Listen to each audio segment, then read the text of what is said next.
When Doña Remedios Castañeda cut a branch of Pericón in her backyard in Tepic one morning in January 2016 to clean a wound on her grandson's hand, she didn't know that this plant with yellow flowers that grew next to the adobe wall had been doing exactly the same thing in that same territory for more than 2,000 years. And that 4 decades earlier, a military surgeon in a conflict zone in the mountains of Nayarit had urgently requested seeds of that same herb to maintain a field first aid kit in a community where the nearest hospital was a 6-hour walk away during the rainy season. That's Pericón, or shepherd's herb if you prefer the name used in neighborhood pharmacies in Guadalajara that still sell it dried in craft paper bags.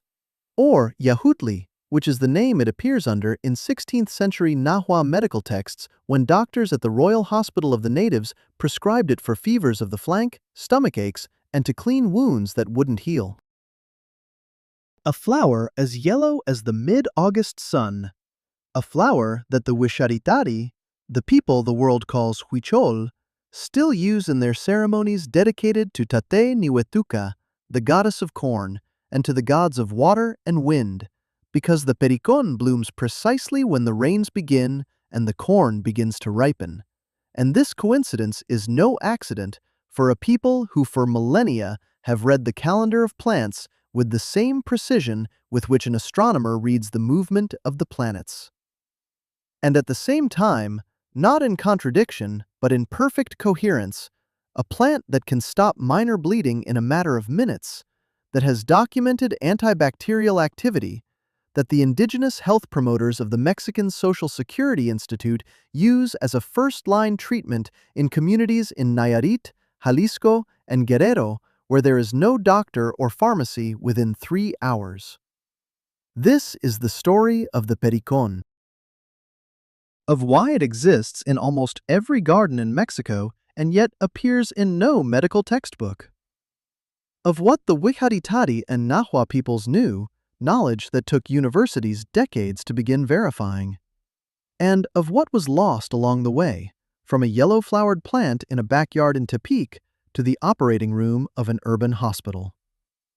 To understand what the Pericón represents, you must first understand what the Pericón is. You have to see it. You have to be able to distinguish it from its more famous and less interesting relatives. Because the Pericón lives in a hugely celebrated family, the Asteraceae family, the same family as the sunflower, the chamomile, the marigold. And yet, it is the forgotten child of that family, the one who arrived at the party with the same talent as the others, but whom no one bothered to introduce. Imagine a plant that grows between 1 and 1.5 meters tall, with erect stems, slightly woody at the base, and long, narrow leaves with finely toothed edges that smell of anise when you rub them between your fingers. Not the anise of artificially sweetened anise liqueur, real anise, tarragon, something that blends the spicy sweetness of fennel with the slightly minty freshness of a field herb in August. That's the anethol and estragol found in its essential oils. And that fragrance is precisely the key to its identity. If you see a plant with yellow flowers in terminal clusters, with narrow leaves and that particular anise scent when you touch them, you have Pericón.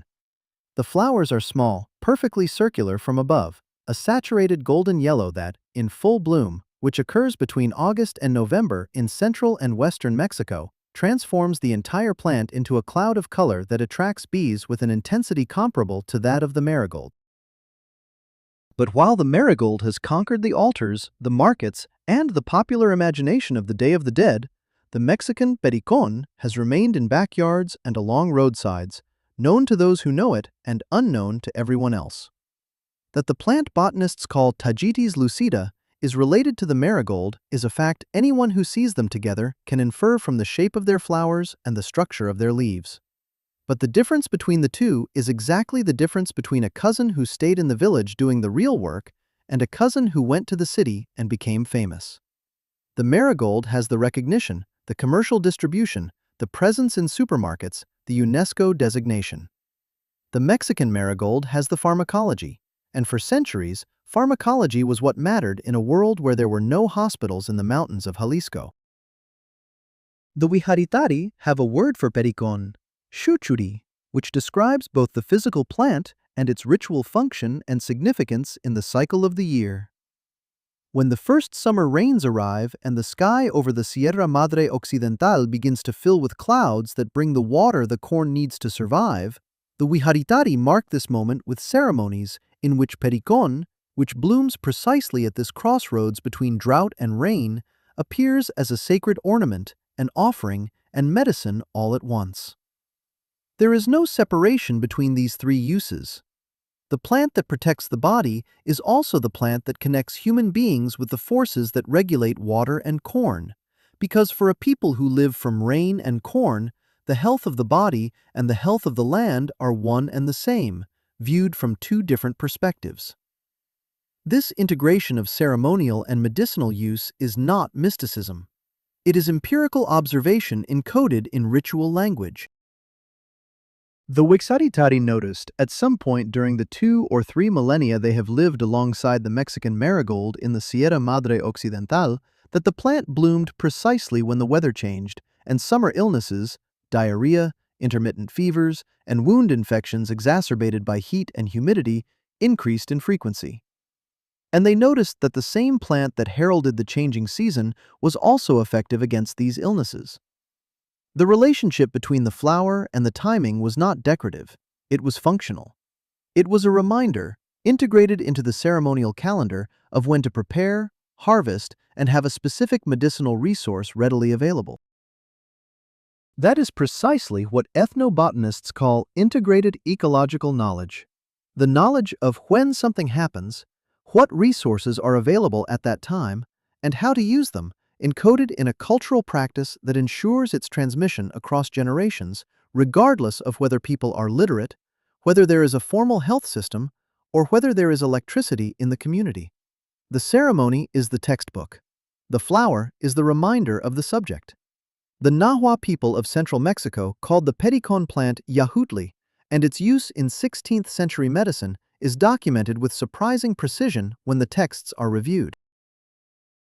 Bernardino de Sahagún's Florentine Codex, compiled in the decades following the conquest from testimonies of Nahua informants in Tlatelolco, describes the plant with its morphological characteristics, its distinctive aroma, and its applications in treating what the informants called mal de hijada, which included pains in the side and abdomen that modern doctors would associate with intestinal spasms, kidney stones, and other urinary and digestive tract ailments. The preparation was an infusion of the leaves and tender stems, taken hot. The expedition of Francisco Hernández to the New World, which traveled through New Spain between 1571 and 1577, cataloging medicinal plants with the help of Nahua physicians, also recorded yahutli with a description that exactly matches that of Pericón. Hernández noted its use for fevers, stomach aches, and cleaning infected wounds. The observation about the infected wound is particularly significant in light of what modern pharmacology would discover 4 centuries later. But for now, it suffices to say that Hernández saw what he saw and described it with the precision of a physician trained in Alcala who knew the difference between a real effect and an imagined one. In the convents of New Spain during the 17th and 18th centuries, Pericón appears in several herbal recipe books preserved in the archives of religious orders. The apothecary nuns, those women who were often the only health agents available in colonial cities for the population without access to European doctors, incorporated the Nahuatl yahutli into their preparations for digestive disorders and for controlling summer fevers. In the Florilegio Medicinal by the Jesuit Juan de Estenefer, published in Mexico City in 1716, there is an entry describing the shepherd's herb.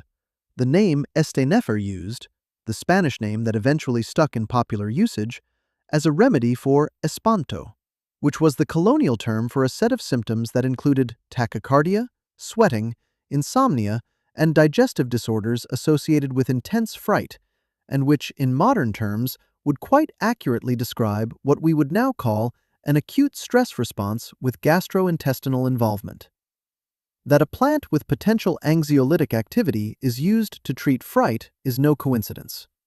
Anethole and estragol, which give Mexican marigold its characteristic aroma, have documented effects on the central nervous system, including sedative and spasmolytic action.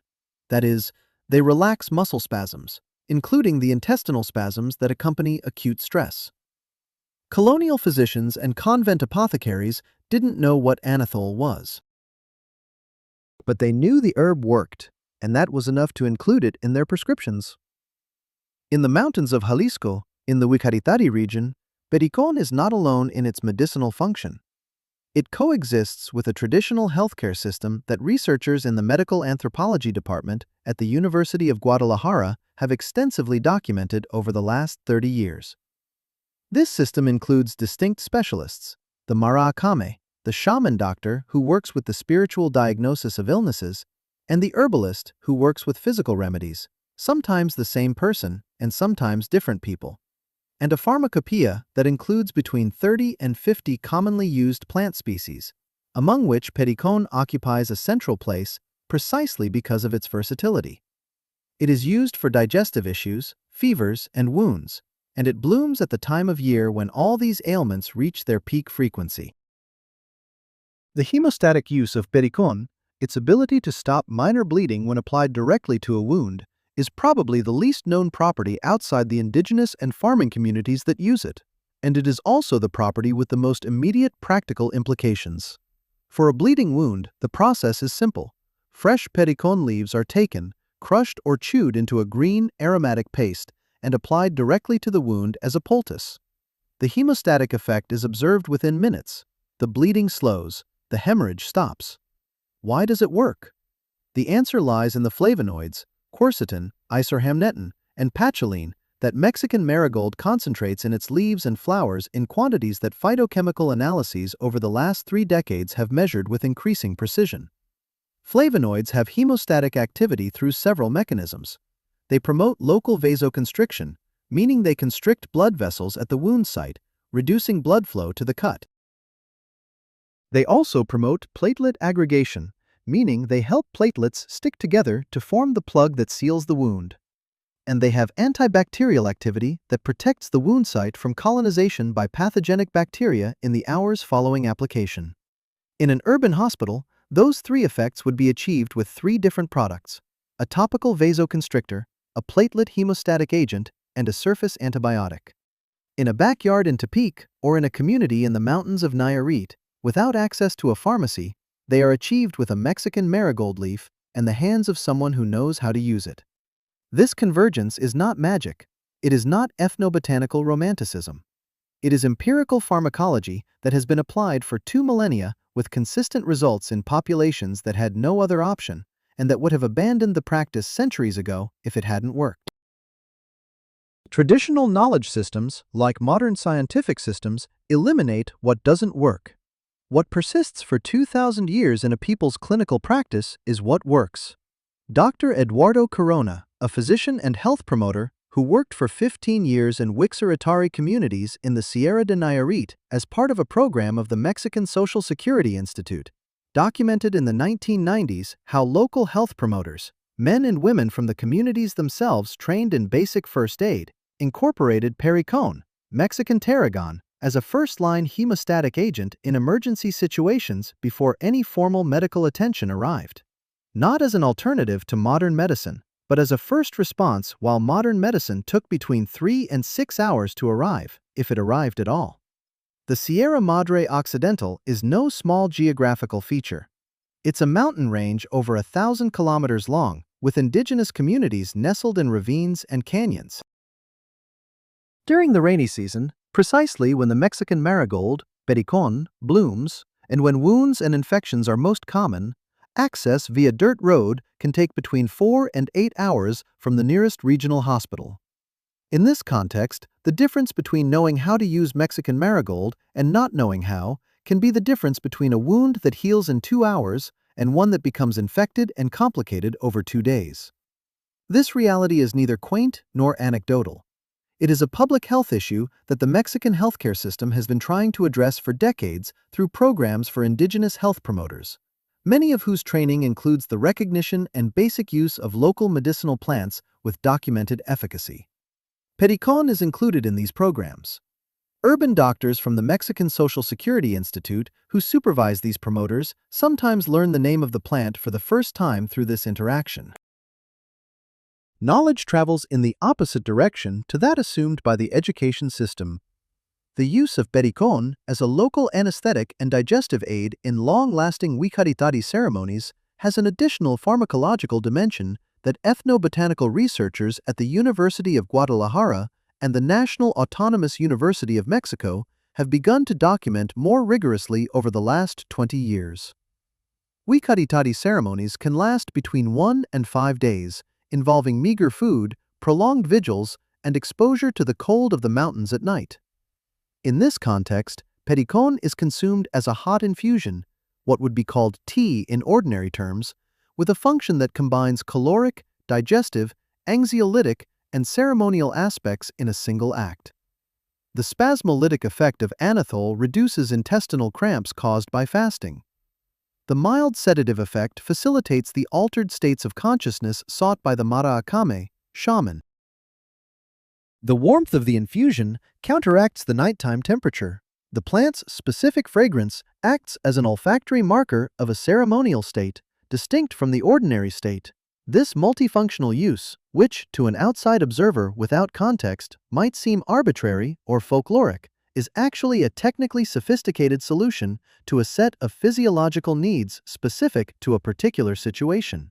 Pericón wasn't chosen for Huixaritari rain ceremonies because someone decided it was pretty. It was chosen because it worked, and it worked in several dimensions at once. Mexican gardens are full of Pericón. Growing Pericón in a backyard in Mexico City, Guadalajara, Querétaro, Oaxaca, or almost any city in the central and western parts of the country is as easy as growing it in the Sierra Madre Mountains. The plant is drought-resistant, tolerates poor soil, and requires no special care beyond some sun and occasional watering. It blooms from August to November with such abundance that a single mature plant produces hundreds of flowers per season. Its seeds are viable and disperse naturally. And yet, if you ask at any neighborhood market in Mexico City if they sell Pericón, the most likely response is a questioning look followed by, "What's that?" If you look for Pericón in the best-selling medicinal plant guides in Spanish or Argentinian bookstores, you'll find a brief entry with 2 lines of description, if you find anything at all. If you mention the name yahutli in any medical school in the country, the probability of anyone recognizing it is very low. And if you look for Pericón in the Compendium of Medicinal Plants approved for use by the Federal Commission for Protection Against Sanitary Risks, the Mexican Health Authority, Pericón is absent from the list of uses with sufficient evidence for official recommendation. A plant that grows on its own, that is free, that the health promoters of the Social Security system use in the field, that has 2,000 years of documented use in Nahua and Huichol medicine, that modern pharmacology is confirming plant by plant, and that the health authority of the country where it grows has not considered relevant to include in its official use guidelines. How did we get here? The answer doesn't have a single villain. There wasn't a boardroom decision, an Inquisition decree, or a fire that destroyed the manuscripts. The Pericón wasn't actively suppressed. It was passively displaced by a process that is, in some ways, more difficult to combat than deliberate suppression: the systematic cultural devaluation of peasant and indigenous knowledge as an epistemological category. The process has a relatively clear starting point: the second half of the 19th century, when the French-inspired university medicine that arrived in Mexico with Benito Juárez's liberal reforms and the modernization of the 20th century established a hierarchy of knowledge. Valid medical knowledge was that which came from European universities or their American equivalents, was written in books with anatomical illustrations, and was applied with sterilizable metal instruments and chemically synthesized pharmaceuticals. Knowledge emanating from backyards, Sunday markets, traditional healers, and indigenous health promoters was, at best, interesting folklore that should not be confused with real medicine. This hierarchy is not a malicious invention. It has understandable historical reasons. 19th century scientific medicine produced genuinely spectacular results. Vaccines, surgical asepsis, the identification of microbes as the cause of infections. The synthesis of the first antibiotics. Compared to these achievements, herbal medicine seemed rudimentary, imprecise, and incompatible with progress. The problem is not that scientific medicine has advanced. The problem is that this progress has translated into the institutional decision, sometimes explicit, sometimes implicit, to consider invalid all knowledge that does not fit within its methodological framework, including knowledge that has been validated by the clinical practice of dozens of generations under conditions that no randomized controlled trial could replicate. At the National Polytechnic Institute in the 1950s and 60s, medical students learned pharmacology from European and North American textbooks that made no mention of Pericón. At the Faculty of Medicine of the National Autonomous University of Mexico in the 1970s and 80s, herbal medicine was a topic that might appear in a lecture on medical anthropology, but not in the pharmacology curriculum. In the hospitals of the Mexican Social Security Institute in the 1990s, doctors arriving in indigenous communities carried kits of synthetic drugs and the first aid manual they had learned in the city, without any training on the plants that local health promoters used with proven effectiveness in the countryside. The Pericón didn't burn in any bonfire. It faded away in the curriculum, in clinical practice guidelines, in the list of reimbursed products in the health system. It faded away to the same extent that the rural communities that used it were increasingly seen as a problem that modernization had to solve, not as repositories of knowledge that modernization should integrate. The result is a gap that remains perfectly visible in 2025. A Huichol health promoter in the mountains of Nayarit knows exactly what to do with a bleeding wound when there's no pharmacy 4 hours away. A resident physician trained at the General Hospital of Mexico around the same time probably doesn't know that Pericón exists, and even if they did, they wouldn't have any clinical protocols indicating how to use it. That gap is not the fault of one individual. It is the accumulated consequence of 150 years of health policy that decided that traditional knowledge was an obstacle to modernity rather than a resource for health. And while that gap existed, in the backyards of thousands of houses in Mexico and Central America, the plant continued to grow, continued to bloom in August, continued to smell of anise when someone brushed against its leaves as they passed by, continued to be the same plant that the Huichol had called suchari and the Nahuas had called yahutli, and the 17th century apothecary nuns had called shepherd's herb, ignored by the formal medical system that surrounded it as if time had stopped in two parallel halves that never managed to touch. The flavonoids that make Pericón hemostatic have been characterized for decades by phytochemistry laboratories at Mexican and foreign universities, and the results form a body of evidence that can no longer be dismissed as an ethnobotanical anecdote. The most solid starting point for modern research on Mexican marigold, Tagetes lucida, is the characterization of its chemical composition.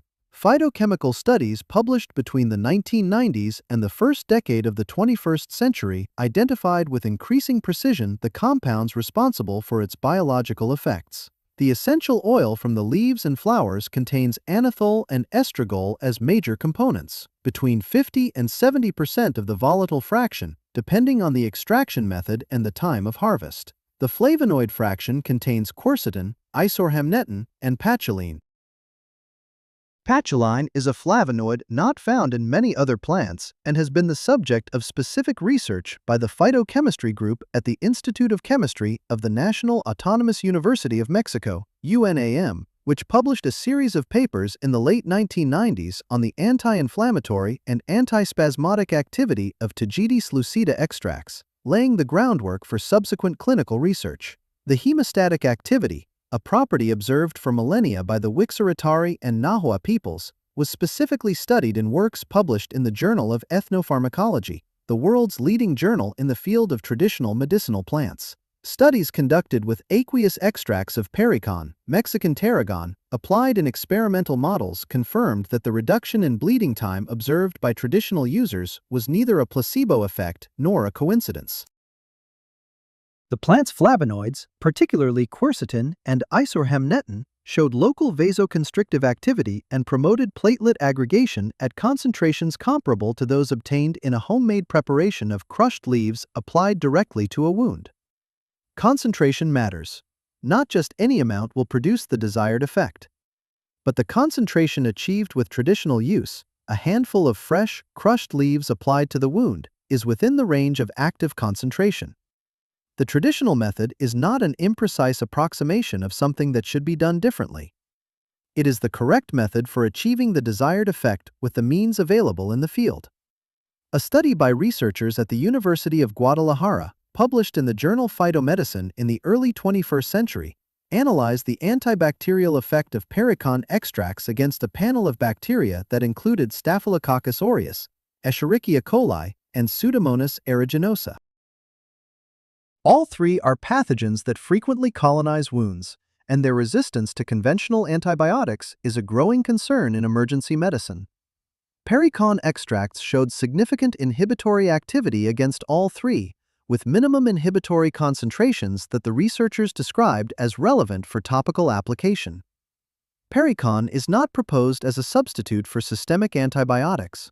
Rather, it is proposed, as the Huichol people have proposed it for 2 millennia, as a first-response intervention for clean wounds in field conditions where antibiotics are unavailable. The antispasmodic activity, the property that makes Mexican tarragon an effective digestive aid for colic and intestinal spasms, was studied in detail by researchers at Cinvestav, the Center for Research and Advanced Studies of the National Polytechnic Institute, in studies that analyzed the mechanism of action of anethol on gastrointestinal smooth muscle. Anethol acts on the calcium channels of smooth muscle cells, reducing the influx of intracellular calcium and producing muscle relaxation. This is the same mechanism of action as some synthetic antispasmodics, obtained through a molecule that the plant synthesizes as a secondary metabolite and that humans have been using for 2,000 years without knowing that it is called anethol, or that it acts on calcium channels. The anxiolytic activity of Pericón, the property observed by colonial physicians in the treatment of fright and utilized in Huichol ceremonies under their specific conditions of use, has been the subject of more recent and cautious research. Studies published between 2005 and 2015 by researchers from the Metropolitan Autonomous University and the National Autonomous University of Mexico in the Journal of Ethnopharmacology documented that Pericón extracts produce effects consistent with anxiolytic activity in experimental models, possibly mediated by interaction with gamma-aminobutyric acid receptors, the main inhibitory neurotransmitter of the central nervous system and the same pharmacological target on which benzodiazepines act. The potency of the effect in the experimental models is much lower than that of synthetic anxiolytic drugs, and no researcher proposes Pericón as a substitute for them. But the effect is real, reproducible, and consistent with 2 millennia of documented use for the conditions in which it appears. Research on Pericón is far from complete. There are still no randomized clinical trials in humans for its hemostatic or antibacterial activity in real wounds. The existing studies are mostly in vitro, in cells and tissues in the laboratory, and studies in animal models. This means that the chain of evidence, although strong in its initial stages, has not yet reached the level of proof that would justify an official recommendation for use by health authorities. And that is why the Federal Commission for Protection Against Sanitary Risks, COFEPRIS, does not include it in its approved use guidelines.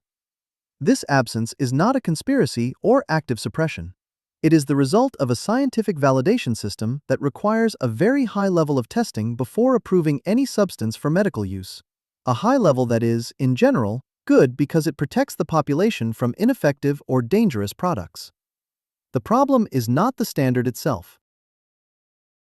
The problem is that this standard requires investment in clinical research, and clinical research on a wild plant that grows freely in backyards does not generate a financial return for any pharmaceutical company, so no one funds it.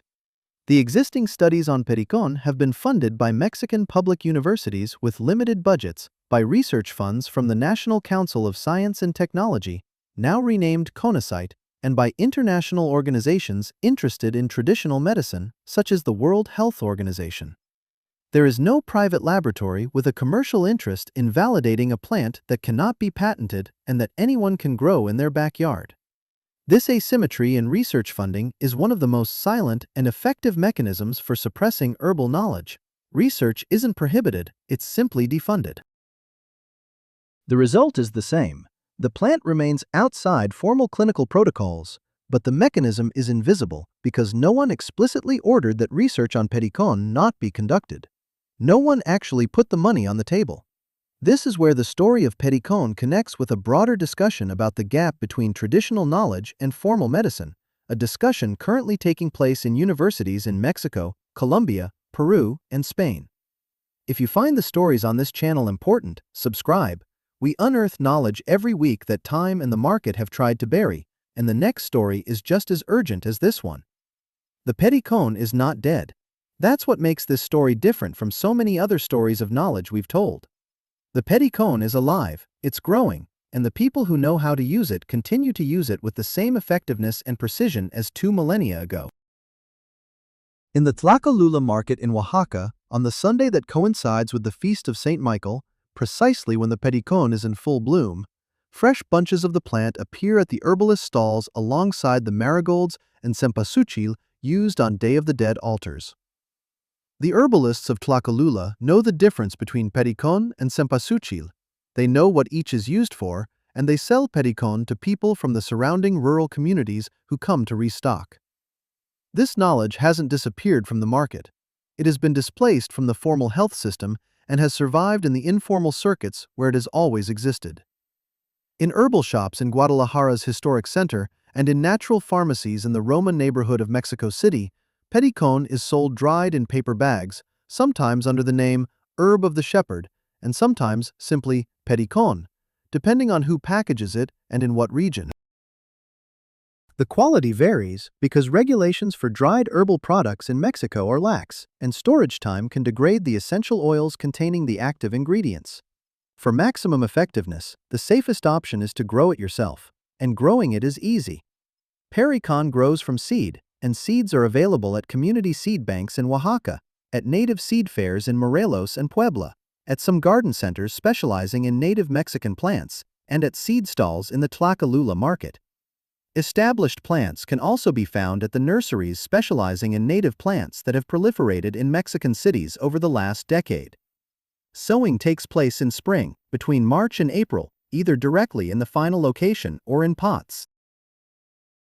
Pericón tolerates any soil that is not permanently waterlogged, prefers full sun, withstands drought better than many other medicinal plants, and thrives at mid-altitudes, between 800 and 2,000 meters above sea level, which corresponds precisely to much of the Mexican plateau.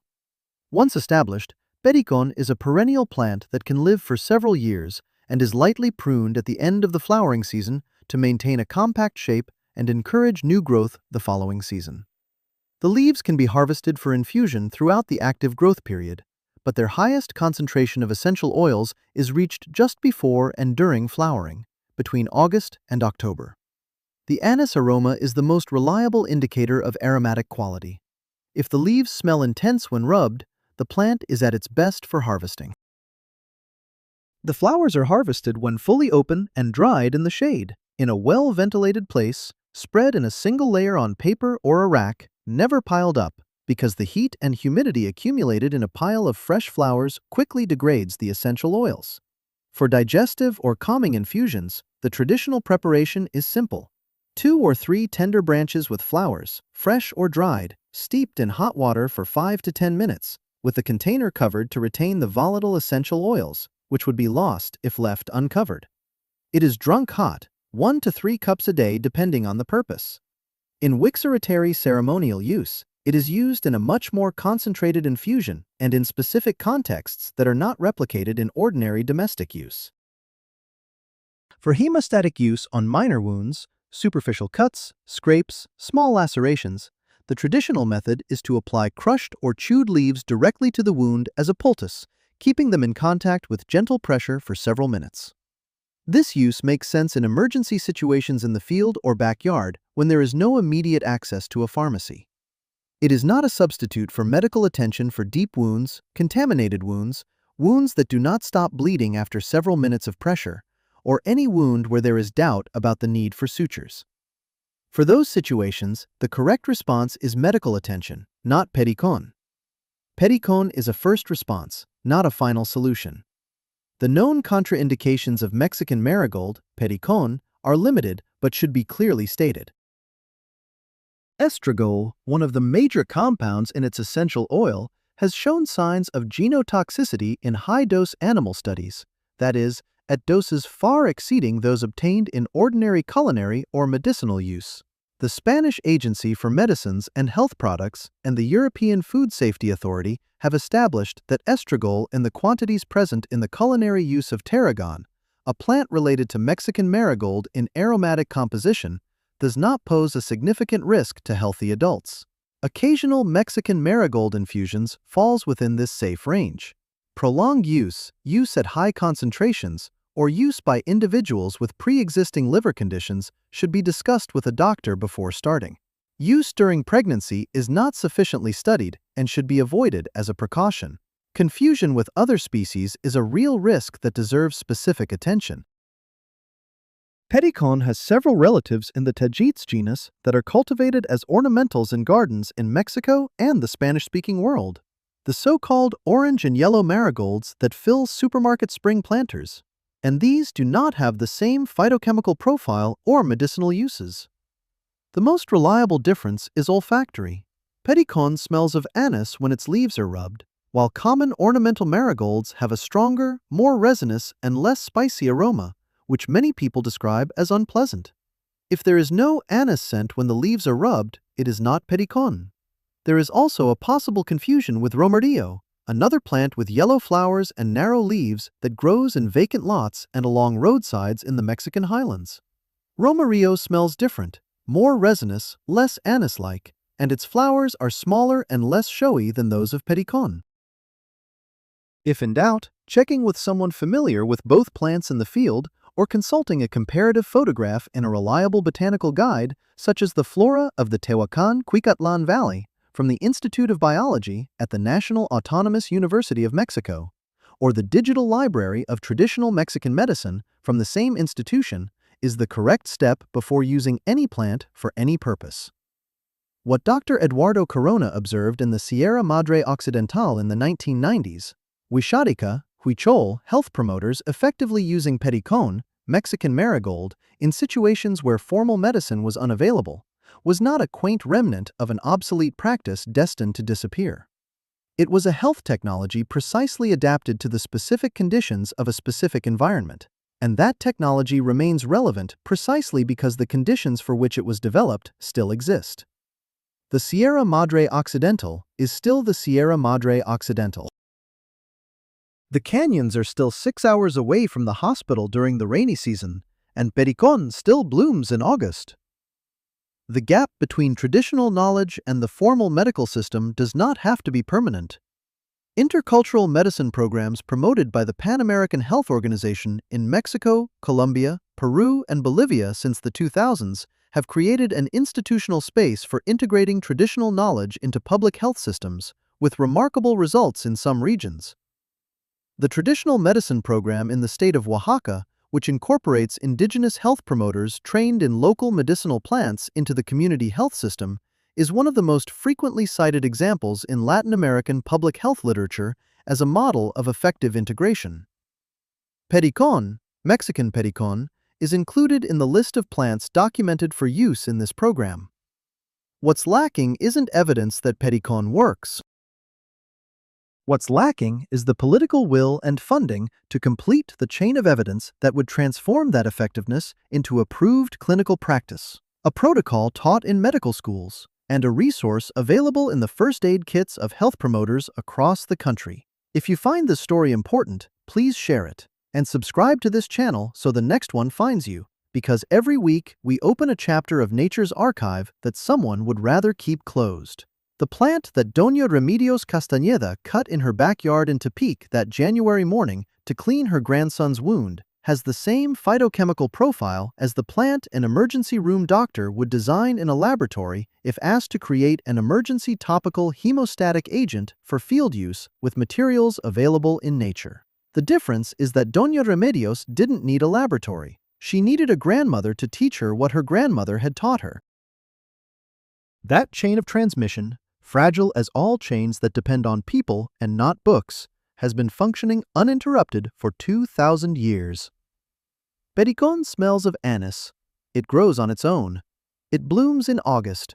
And if you ever cut yourself in the countryside and have nothing else at hand, It might just be the most useful plant you have within reach. 2 millennia before anyone gave it a scientific name.